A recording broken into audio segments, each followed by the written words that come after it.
city, Tokyo, instead of going to a restaurant, I got off the plane and went straight to the 7-Eleven. Now we all know gas station foods in America are not the best, but wait till you see the Japanese 7-Eleven. The food here is insane. So for the next 24 hours, I'm only gonna be eating Japanese convenience store food, or konbini. So if you like food, make sure you smash that like button and come, let's go eat. On my first day in Tokyo, I walked into a 7-Eleven starving. I was jet lagged, half asleep, and then suddenly wide awake the moment I stepped inside. I just love walking around looking at everything. Like everything is so colorful and looks so good. The sandwiches look like they belong in a cafe. The rice balls are lined up like they're in a museum. There are walls of snacks that I have never tried before. You know, the rice balls are usually my favorite. I could spend the entire day just eating rice balls. But I told myself, we're gonna try something new, which is hard because literally everything looked good. So after walking around, picking out the things I wanted, we checked out. And by the way, everything is so cheap here. Like I bought all of this for the price of a McDonald's combo. America could never. So I didn't want to eat right in front of the 7-Eleven. There was nowhere to sit, nowhere to stand, and also it was very cold. So I found this little table. It was kind of in the middle of a busy street that wasn't so busy yet. The first thing is this mini fiber drink, and it comes in this cute pink glass bottle. If you ever visit Japan, did you know that the 7-Eleven actually has a vitamin fridge that can pretty much cure anything wrong with you? Like there's literally a drink for everything. If you're sick, hungover, tired, there is a bottle for that. And somebody told me if you're getting sick, the green one with the lemon will literally fix you. So this pink fiber drink is perfect if you're bloated after a long flight. It tastes like fizzy grapefruit soda, but it's also good for you. It's basically sparkling grapefruit juice. So I downed that real quick. For my girls watching, if you know, you know. The next thing I wanted to try was the Starbucks matcha latte because it was literally the only matcha latte at the 7-Eleven, and I didn't really want coffee and I needed my matcha fix. Caffeine immediately. So I grabbed the Starbucks matcha latte, and this one looks so cute, so I had high hopes. And then I tasted it. Ugh, it was too sweet. It's really sweet. Ew,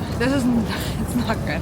It literally tasted like sugar milk that once saw matcha in a dream. 1 star, tragic. The next thing I wanted to try was this egg and rice bowl. This was in the fridge section, and if you ask nicely, they'll heat it up for you. Like 1 minute later, it came back warm. This thing was steaming when I opened it up. It had soft, fluffy eggs over a bed of hot red rice. It's not omu rice, but it's just like egg over red rice. And then that cozy, savory smell that makes you hungry all over again. It reminded me of a omu rice. Y'all know what I'm talking about, that viral egg breakfast. This was basically the next best thing. An egg blanket over rice. And honestly, it delivered. This was good. Like, it felt illegal how good this was for something I just heated up in a plastic plate at 7-Eleven. I'm not good at making like food look good. I'll give this 4 stars, minus a star because of how suspicious I was. So come lunchtime, I had to run back to 7-Eleven, grabbed a couple more things. You know, I always end up spending such a long time just looking at all the snacks. It's like a grocery store full of new shiny snacks. So I know it's lunchtime right now, but we're gonna make it dessert time because I was fully in dessert mode. I wanted something sweet. So I grabbed a few things that looked very promising. The first one is a grape ice cream. And y'all know I love grapes, I love ice cream, I love frozen grapes. And also I was very curious if these were in fact grape ice cream or just frozen grapes. I would have been happy with either one. Like, it looked like frozen grapes. It was the shape of a frozen grape, but when I bit into this thing, it was like an unpleasant surprise. It tasted straight up like frozen grape candy. If you like that artificial grape taste, aka nothing like a real grape, then you're gonna love this. But it was not my favorite. It was just way too sweet and very deceiving. It was like pretending to be a real grape, but it was not. I'm gonna give this one 2 stars. Next up, we're trying the flan ice cream, and both of those sound amazing together. So I opened it up, and this thing was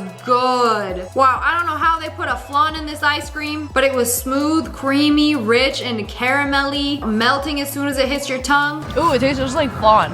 I really need a spoon. And on the back of this, it says it comes with a spoon, but there's no spoon. It was super rich, but not heavy, if that makes sense. I'm gonna give this one 4 stars. It was pretty good ice cream. But wait, y'all. This pink bar right here, this one almost fooled me. It looked like a pink chocolate bar, but it was in the frozen section. Wait until I bite into this thing because it crunched. It's actually a crispy wafer filled with strawberry ice cream. And oh my goodness, this was so unexpected and so tasty. I've never had anything like this before. Why don't we have anything like this in America? This one definitely lived up to the hype. This one's getting 5 stars. Next up, and I'm gonna let you know right now, this was the main character, this vanilla mochi ice cream. And I know that sounds kind of boring, but this was soft. It was chewy mochi on the outside and cold hard vanilla ice cream on the inside. This is the perfect vanilla mochi ice cream. Wow. Every bite of this was perfect because it was like chewy on the outside, creamy on the inside, not too sweet, just right. It's like the perfect texture. It honestly tastes like between ice cream and frozen whipped cream. This was the perfect ice cream. Might be the best ice cream dessert at 7-Eleven. 5 stars. Guys, I thought these were freeze-dried strawberries, but wait until you see this. They look cute, but do not underestimate them. I thought they were just a freeze-dried strawberry, you know, boring, whatever. But they had a white chocolate crunch. They were tart, sweet, oh my goodness, super addictive. Just one bite turned into eating 5 of them. These were actually so good. Another solid 5 stars. The next dessert we got is a mochi. Wait. Ew.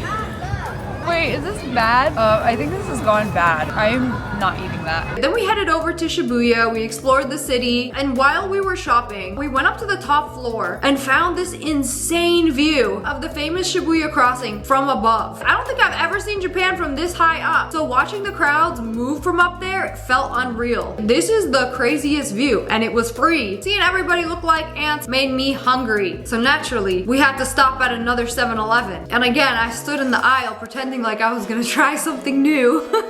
And then I grabbed what I always grab. I needed some sustenance, and that comes in the form of a rice ball. But here's the thing, it's rude to eat on the train. So I had to eat it before boarding, and I ended up absolutely inhaling it on the platform like it was a sport. The salmon one is my absolute favorite. It's got a seaweed crunch with a ball of rice and flaky, salty salmon on the inside. And then I finished, and then I turned around and realized that was not my train. We did this for aesthetic. I just speed ate a rice ball for no reason. Rice ball always hits. 5 stars. I was only supposed to eat 7-Eleven food, but I had to break the rule just once. In my other vlog, I showed you some of the goodies I got from my favorite gluten-free bakery. I picked up a handful of things, but the star is always the same. The melon bread filled with custard. Like, look at this thing. It is beautiful. And the best part is that it was still warm because it was fresh baked. And it's cream filled to order. It's kind of like a soft, chewy sugar cookie on the outside. And then when you bite into it, you get that warm, creamy custard. Oh man. Melon bread, 5 stars. And then the next thing I had to also try immediately was something I've been dreaming about since my last trip to Japan. A mini baguette filled with anchovy paste. And I know it sounds crazy, but it's actually not fishy at all. It's salty, savory, rich spread on a crispy baguette. Oh my goodness. 5 stars. The next thing we're trying is the chestnut Mont Blanc. This is the newest viral pastry trend that everybody's obsessed with. That is not spaghetti. It is piped chestnut cream wrapped in a spaghetti-like ribbon, and it was so good, but I thought it was missing a little something. It was nutty, but it needed a little crunchy. That's